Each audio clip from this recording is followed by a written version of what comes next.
So I know it's been a couple of days without a video episode, but rest assured, ROVer and I have been hard at work, and I'm thrilled to give you guys an update. So basically, the focus now has been the preparatory steps for getting ROVer to be autonomous, kind of. Well, I mean, ultimately it's going to be semi-autonomous, but I mean kind of off tether, off the USB cables that attach him to the laptop.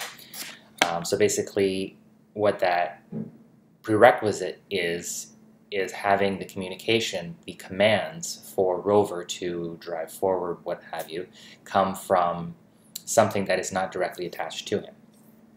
So ultimately, as I've mentioned in previous episodes, that's going to be via his website, his basically web browser interface, where I will be able to, and hopefully some of you will want to partake, send commands to ROVer to do whatever, kind of on the same fundamental concept as how NASA controls the Mars rovers. So basically, you send commands over, and then you kind of wait for response and hope for the best. So it's very much the same situation with ROVer. I'm constantly hoping for the best. But yeah, so that's kind of where the drive is right now, pun intended. And the first step in that we tackled in a previous episode, where we actually got the Android tablet brain communicating with the web server. So we already know that communication works, but now it was actually making use of that communication, and that required a whole bunch of extra stuff. So that's what I've been trying to implement, and most of the time was spent debugging and troubleshooting and that sort of thing. So I'll talk about kind of what obstacles I ran into, and because I'm sure that these are things that experienced kind of Arduino Android programmers would know, but if you're like me and you're new to this stuff, it helps so much to know this stuff in advance, because then you know why something might not be working. And in my case, I did know that, and you know, you're scratching your head when something works 1 time out of 10 and you don't know why. But in any case, we'll talk about that. But let me show you the fun stuff. So let's take a look at the Android tablet / brain updates. So you guys will recognize ROVer's brain program here, the Android app. So I'll just get out of the face activity here. And if you've been following along on the episodes, you'll recognize the addition here, the big emergency stop. So the reason for this, let me explain. So it's easier to look at you guys than talking behind the camera. So the reason for the emergency stop button is basically and I'm actually not there yet, but my thinking was that when I actually get to the point which I'm at now, where I'm sending commands for ROVer to actually do stuff, there's a lot of troubleshooting, a lot of debugging. And more often than not, a command goes through and testing where it's somehow misinterpreted, or anyway, something's wrong with the code, and ROVer goes haywire. So I need a way to basically stop him from doing stuff immediately. So that was the idea behind the emergency stop. It's not fully programmed, so it doesn't yet work the way I had imagined, but it kind of got me going in that direction. So let me show you the next stuff. So that was how I got started, but ultimately I realized I need more controls for testing, and I want to kind of keep things as straightforward as possible. So ROVer won't ultimately be controlled via the tablet, since the tablet will actually be situated on ROVer himself, but I still would want to have some controls on the tablet itself. So then I came up with this activity here, and obviously it's just rough right now, but it allows me to specify the 3 key values that I need for sending a command over to ROVer. So it's pretty simple. Sorry, it's difficult to hit the right mark looking through the camera. So basically you specify the acceleration, speed, and distance. These are the commands that the RoboClaw understands. So let me show you how this works in action. Let's get to it. We'll start by closing the face activity, heading over to the post values activity that you saw a moment ago. We'll set the acceleration. We need all three values for the RoboClaw commands, speed and distance. And when I hit send, if you watch the bottom of the iPad screen or the tablet screen there, you'll see a success for the posting, and then the command values that you see there is the response to confirm that we actually received. So now we're waiting, and there they go. The motors are turning, and we're waiting for now, just as important, that when the command completes, and there it is, the lights come off. So now looking over at the Arduino serial output, there it is. We see the commands come through, the response. So let me just scroll up here and show you a little bit clearer. But there it is. So those are the values that we just posted. So we ran through that pretty quickly, but it was actually very significant. It took a lot of time of not only to implement everything, but to troubleshoot it.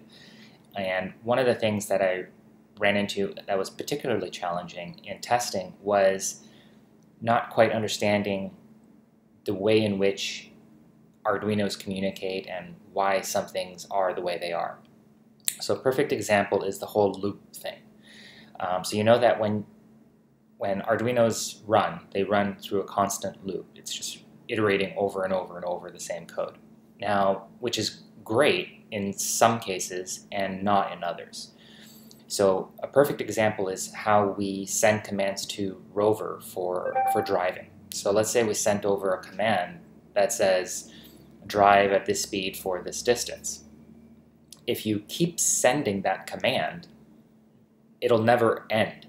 So even if we said drive for 1 meter, we keep sending that command that basically it keeps iterating over that command. It is just going to keep driving forever because 1 meter will keep repeating for infinitum.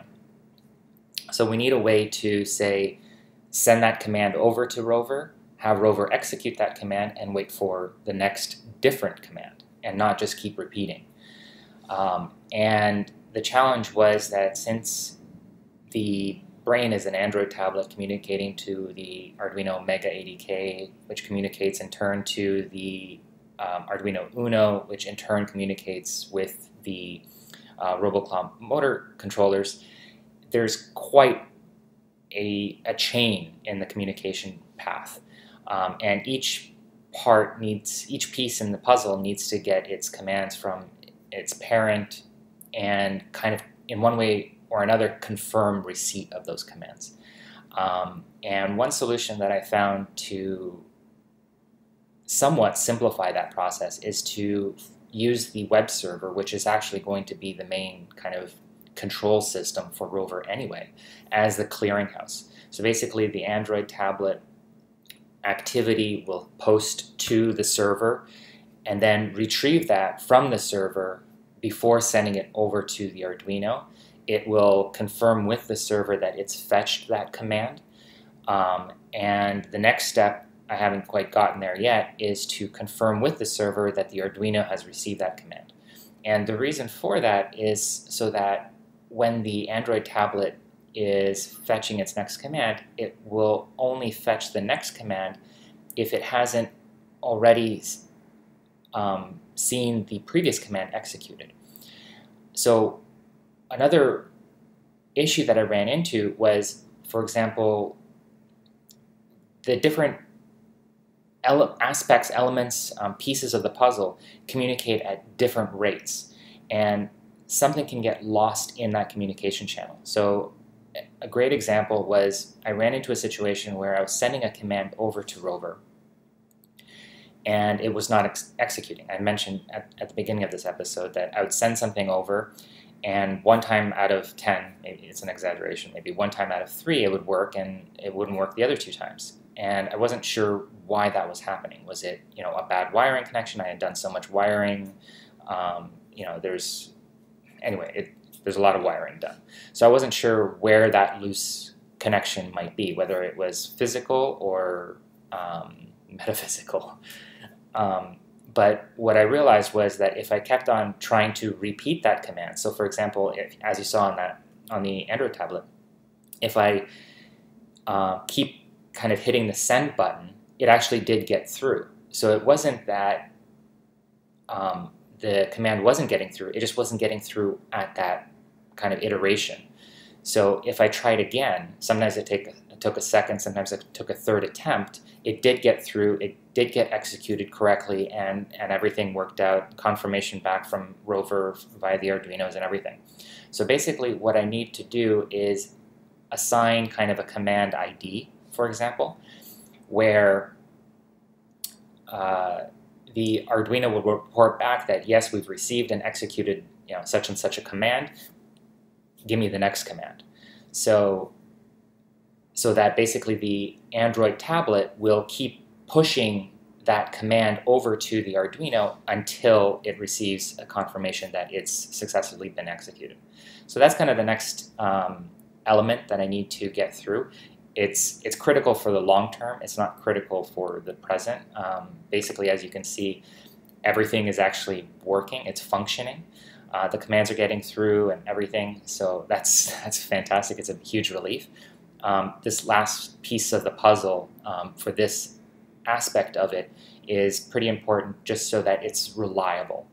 So when I send a remote command to ROVer, I know that that command is actually going to get executed. You can imagine that if you're actually operating ROVer remotely and you're not sure whether a command got executed, it really can mess up your plans as far as, you know, if he hasn't already driven X, then he's not ready to drive Y. But that's the next thing that I need to figure out. But yeah, I just wanted to share the progress over the past couple of days with you guys. And yeah, if you guys have any thoughts from your own experiences, then I'd love to hear it. But I'll let you know when the next thing comes up. And until then, cheers.